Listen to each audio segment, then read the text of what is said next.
everybody, and welcome to another episode of Mind Matters, Navigating Head Injuries and Concussions. I'm your host, Kiley Como. I'm the legal nurse consultant here at Shane Smith Law, and today I'm here with our friend Tiffany Netter, a survivor of traumatic brain injury. Tiffany, it's good to be with you again. It's good to be with you too. As our audience should know, our focus here is always to discuss all things brain injury. Tiffany, I know the last time we talked about kind of how the accident happened, and if you didn't watch it, I highly encourage you to go back to the link in the description below and watch that episode because it was really, really good. Okay, Tiffany, so let's have it. How have things changed for you since then? So since the accident, my short-term memory, I forget things very easy and have to remind myself quite often. We have notes around the house, or I have a one-track mind. If I get distracted, it's gone. Because, again, I forget things very easy. My long-term memory is still gone. It's 2 years later. If I can't remember it, it's gone. Like, I used to be very fluent in Spanish. My oldest is mixed, so I would speak Spanish to him, and I tried teaching my younger two children, but now I can't remember it at all. Really? Yeah, there's like bits and pieces that kind of come back. Like if I'm not thinking about it, some comes back, but really it's gone. I'm unable to work currently because of the constrictions and various issues that I have with the medical issues. Like I can't deal with people because I get overwhelmed, which unfortunately causes issues with the seizures and passing out. So that's unfortunate. Plus there's places that won't hire me because of the larger service dog. Unfortunately, at the moment, I am having a bad day. She's trying to let me know that I'm having the buzzing in my head because of the weather. So she's trying to let me know that I'm going to have a problem. That's why she's sitting here like this. She's trying to let me know it's going to be okay and to sit down, which is what I'm doing. She's being a good girl. She's a good girl. Yeah, so she's doing.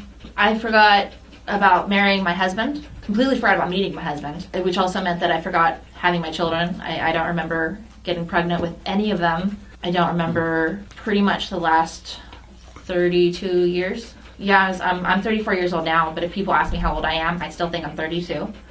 So I have to remind myself that I'm 34 and not 32 because my brain just stopped at 32, which is unfortunate. I really wish that I could remember, meeting my husband, marrying my husband, because what I've heard is my wedding was beautiful. A lot of people still talk about it, but I can't remember. I've forgotten several family members, or I just remember them being like small children, like younger than my children, which is very frustrating for them. I come from a very large family, and I can't remember like a handful of my brothers and sisters. I can't remember any of my aunts and uncles. I remember like my mom, but like not really. Like she's my mom, so that's it. And then my dad has made a huge effort to try to reestablish that relationship. But like that's really it. And then my kids was like you wake up one day and you find out you have 3 children. And it's weird. So weird. In the last episode, we talked a good bit about your support system, and so I could, as you're talking about the issues you're having with the memory piece, that certainly, I'm sure, makes things quite challenging when you have these memory deficits where they're concerned. So I imagine there's some interesting discussions and quite a lot of patience and grace shown around the dinner table, I can only imagine. Oh, yeah. Is because everybody's trying to reestablish that relationship. So my husband's trying to tell me about like the kids, and he's trying to remind me about meeting him and all of the things that helped us build that relationship. And then I've got family members that are like, oh, this is so-and-so and this is so-and-so, and trying to tell me about who I was before the accident and all of that. And then everybody's lining up to tell me about themselves and who I was, and that's very frustrating because you're just getting hit with so much information all at once. Yeah. And then it can definitely be overwhelming. Probably pretty fatiguing, I imagine. I know previous working with, folks who have had issues with brain injury, whatnot, it doesn't take much to put you over the edge as far as fatiguing you, especially you're talking about all that information coming at you. I don't think people that don't have injuries to the brain don't realize how impactful that kind of energy and information can be on somebody who's trying to get through that. Oh yeah, it gets to the point where your brain kind of just like checks out and turns off. Yeah. And then you're just like totally fine one moment and then you're just done. It gets to the point where my my support system will be like, okay, we're done. She's at information overload. She's done. You guys got to give her a break. Yeah. So it's almost like a wall. It's just, we don't go past that. So yeah. That's a good thing. Setting up boundaries, it gets me to thinking about some of your symptoms. I know you talked about seizures, so I know when you can get kind of depleted like that, that may put you at higher risk for maybe eliciting a seizure. So how do you cope with that? I do have my service dog. Right. This big fluffy butt. I'm on medication. That helps. Making sure that you have the right dosage definitely helps with that. And I do take the time to listen to my body. It is the last 2 years I've taken the time to pay attention to, your body does tell you before it happens. You do have the ones that kind of just jump up on you because, like, say you're too busy or you're frustrated with something else.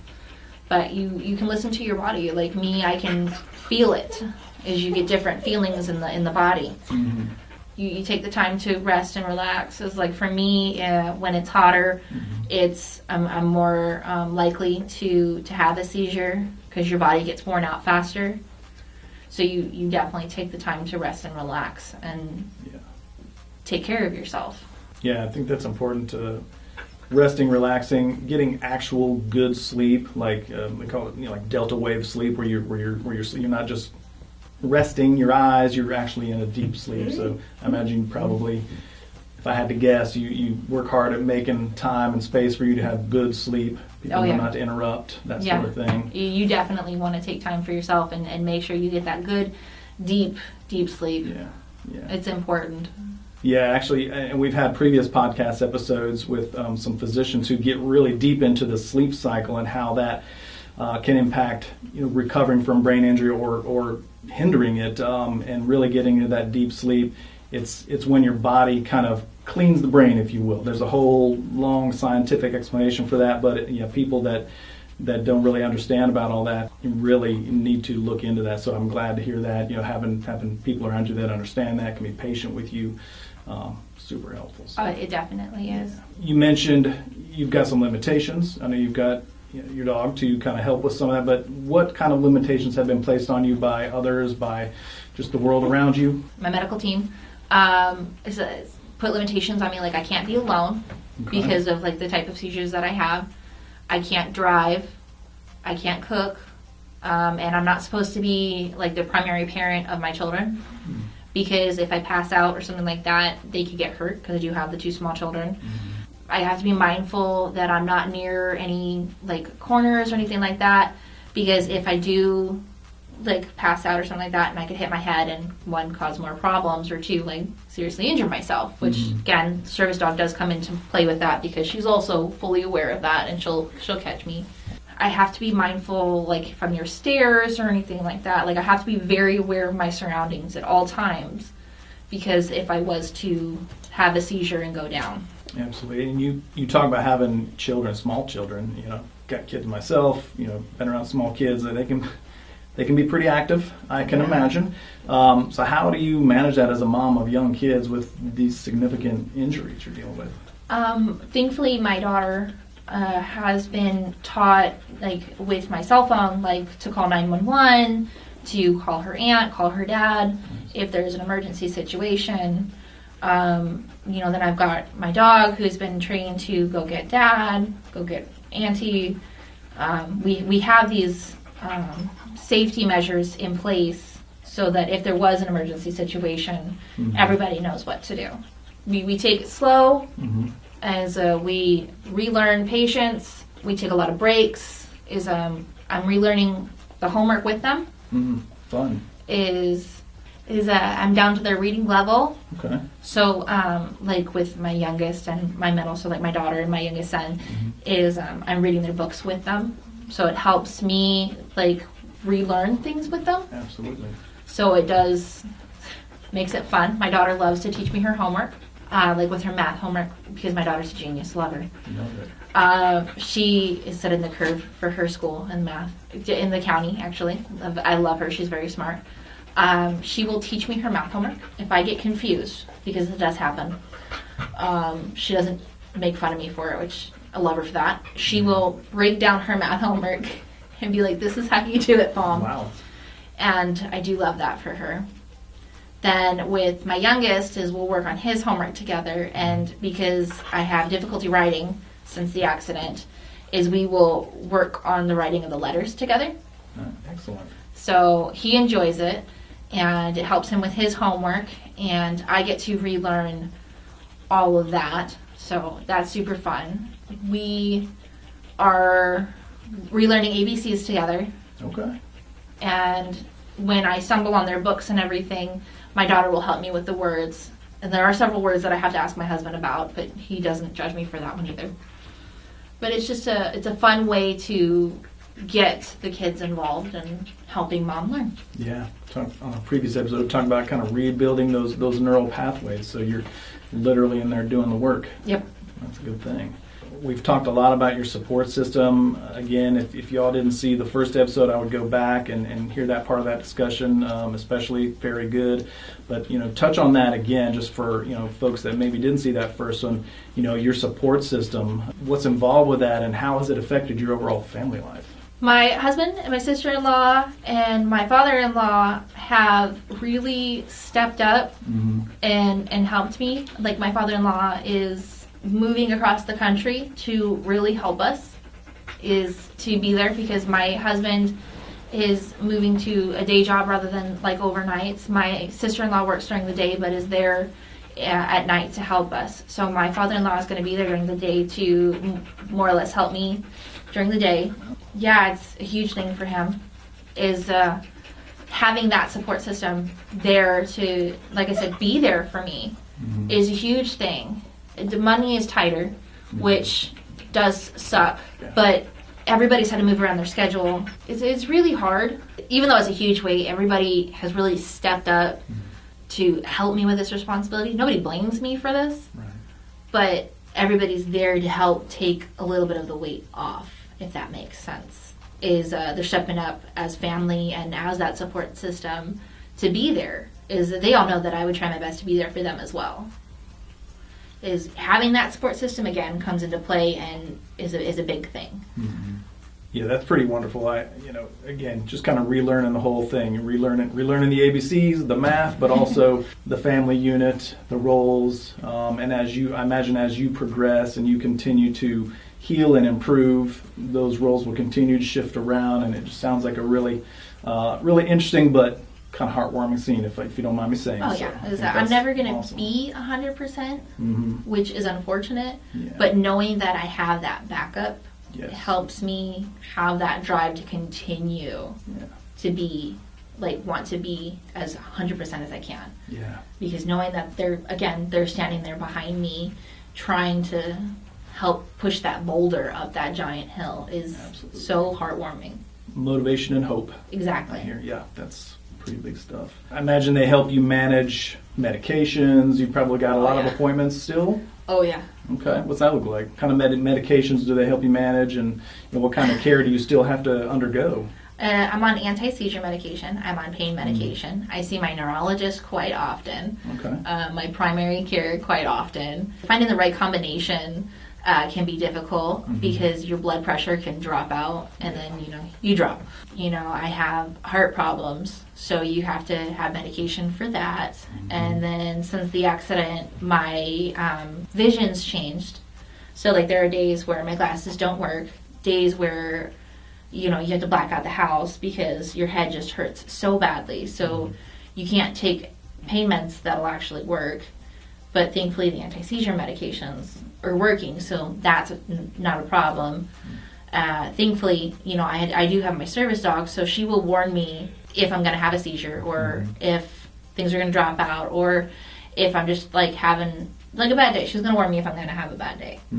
So thankfully, if I wake up and she's just like, "Hey, Mom, you're going to have a bad day. You're going to stay in bed today." She'll warn me if I've overslept through my alarm. She'll tell me that I've missed my prescription window. I have to take it every 12 hours. And she will make sure I take my meds. She will make sure. She's very good at that. And she gets mad if I don't. She will push me to go take it.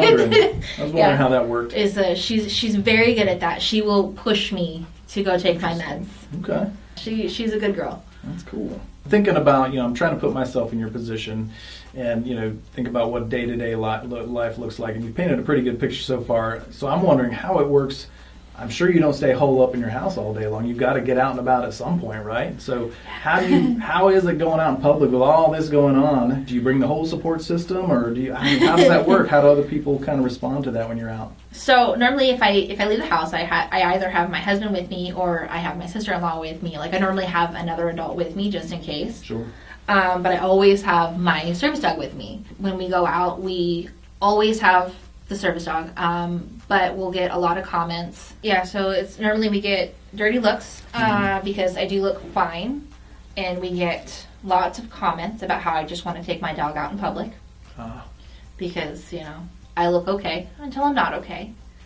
I've gotten lots of comments about how my dog apparently looks vicious even though she's big and fluffy. I can attest to that. Yeah, she's very big and fluffy. She has to be because of my medical needs. Yeah. I don't see anything that looks vicious about her. Is we make sure that she's well groomed and well taken care of so that she doesn't look scary. At least I don't think she looks scary. Not at all. But she's my dog, so I love her. Just this last Saturday, I went to a baseball game for my kids, and somebody came up and was like, "Okay, well, is no dogs?" And I was like, "No, she's a service dog." And well, no ESAs, and she's not an ESA. She's a service dog, and okay, well, is she actually trained? And yes, she's a service dog. And it's always, well, it's either what is she trained for, or is she an actual service dog? There's apparently this registry that people ask about, and all actual service dogs aren't on this registry. So there's either fake service dogs out there that are ruining it for real service dogs, or ESAs that people want to bring everywhere that are causing problems for people like me that need actual service dogs.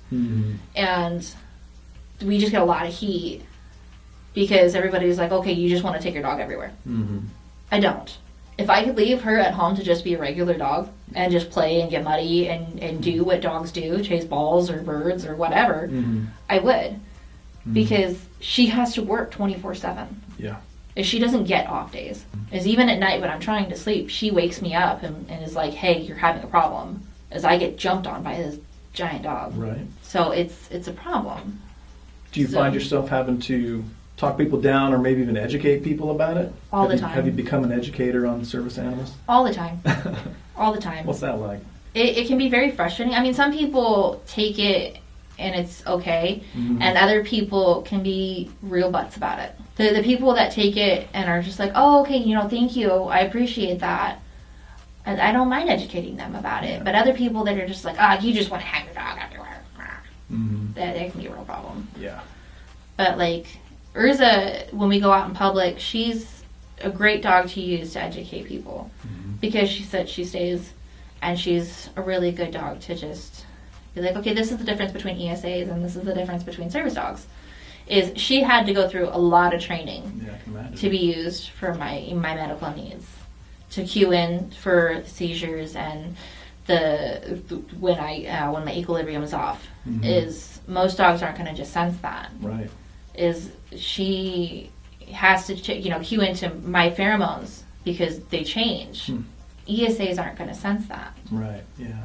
So they're just there to be cuddled and just be a presence, more or less. Yeah, they're just there to be cute and cuddly. Right. I mean, yes, she's cute and cuddly, but she's also there for a job. To do a job, yeah. So that's why she's known as medical equipment and not just a dog. I wish that more parents would educate their children on the difference between like a regular dog and a service animal, because when she's working, I get kids that just run up to her constantly, that just want to pet her, and I have to be like, hey, could you please not do that? She's working at the moment. And they're just like, oh, I want to pet your dog, I want to pet your dog, I want to pet your dog. And I have to be like, no, please don't do that. I mean, sometimes we have great parents that we walk by and they're like, okay, that's a service dog, she's working, we don't touch her. And I love those parents. Yeah. Like they take the time to educate, and I love those parents. And there's other parents where they get mad at me because I say, hey, no, your child cannot touch my dog. Yeah, right. So Yeah, I think people just don't understand the part about it's not that she's mean or will do anything wrong. It's because she's on the job, and you will distract her from doing her job if you take her attention away. Exactly. Like if there's a moment where there's a child running up in front of her and say, I have a moment where I need her attention. I have like a socially induced seizures. Like if I get overstressed out, I have seizures. And if she's getting swarmed and I start, convulsing on the ground, she's going to be focused on this situation, and somebody could get bit because she just wants to get away from them. To get back to you. Exactly. Is I'm going to be liable for the fact that she bit a child trying to get away from them. We're kind of running up against time. I hate that, but I would just say, kind of like we did with our last, episode, is there anything you would want to give to our audience, especially those who may be experiencing some similar issues? Yeah, stay hopeful, keep your head up, stay positive.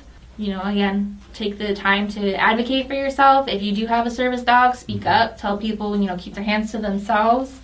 You got to be able to speak up for your dog and for yourself. Don't give up. Well, that's going to do it for another episode of Mind Matters, Navigating Head Injuries and Concussions. Again, I'd like to thank our guest, Tiffany, for joining us here today and sharing her passion, her knowledge, and really just being honest and vulnerable with everybody here. I hope that our audience has enjoyed this discussion as much as I have and has gained some insight and is walking away with that deeper understanding and really an appreciation for what recovering from, living with, and let's say it thriving after a brain injury is really like. Please don't forget to hit the like button and subscribe to our channel. Keep up with our latest and greatest content. Leave us a comment today to let us know what you thought of the discussion. And as always, remember, if you're in pain, call Shane at 980-999-9999. Take care. In pain, so I call Shane. 980-999-9999. In pain, call Shane.